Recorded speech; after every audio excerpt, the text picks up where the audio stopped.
بالله من الشيطان الرجيم. بسم الله الرحمن الرحیم. ویلکم ٹو مائی چینل تعلیم القرآن. السلام علیکم.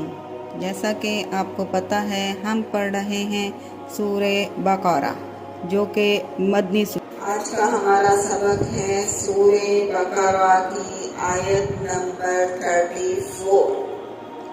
ہم نے پہلے پڑھا کہ بات چیت چل رہی ہے. اللہ تعالیٰ حضرت آدم علیہ السلام کو بنا رہے ہیں، بنا چکے ہیں. اب ان کی تعظیم کے لیے اللہ تعالیٰ نے فرشتوں سے بات کی. کیا بات کی؟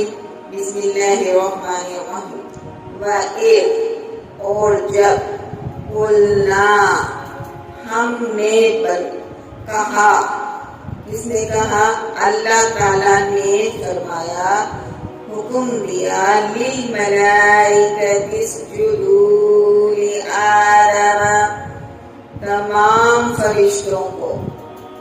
اس کے لیے حضرت آدم علیہ السلام کی تعظیم کے لیے کہ ان کو سجدہ کرو. اب اللہ تعالیٰ کہہ رہے ہیں کہ ہم نے حکم دیا تمام فرشتوں کو جو اس ٹائم پر وہاں پر موجود تھے کہ حضرت آدم علیہ السلام کو سجدہ کرو، کیونکہ حضرت آدم علیہ السلام کو اللہ تعالیٰ نے وہ علم عطا کیا، وہ سکھایا جو فرشتے بھی عاجز تھے بتانے سے.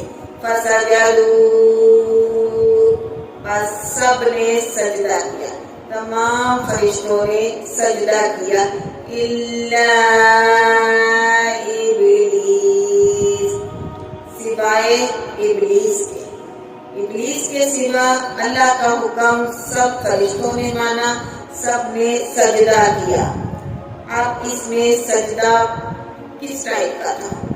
اللہ کے سوا سجدہ کسی کو بھی جائز نہیں ہے. سجدے کی دو اقسام ہوتی ہیں. ایک تعظیم کے لیے سجدہ کیا جاتا ہے اور ایک معبود حقیقی کو اپنا معبود ماننے کے لیے اپنی پیشانی کو زمین پر رکھنا، اس کو سجدہ کرنا کہتے ہیں. پہلے کے دور میں تعظیم کے لیے اپنا سر بڑوں کے آگے جھکایا جاتا تھا، جیسے کہ حضرت یوسف علیہ السلام کے سامنے ان کے والدین اور بھائیوں نے سجدہ کیا. لیکن اب وہ سجدہ بھی ممنوع ہے. جو یہ شریعت محمدیہ صلی اللہ علیہ وآلہ وسلم ہے، اس میں سوائے خدا کے کسی کے سامنے سجدہ کرنا ممنوع ہے. اب اس نے انکار کیا. کس نے؟ شیطان نے، ابلیس نے.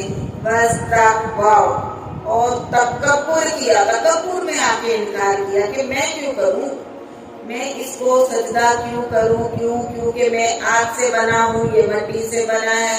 وغیرہ اور وہ ہو گیا من الکافرین انکار کرنے والوں میں سے. اللہ تعالیٰ نے یہ اس میں واضح کر دیا جو تکبر کرتا ہے وہ کبھی کامیاب نہیں ہو سکتا. اگلی آیت تک کے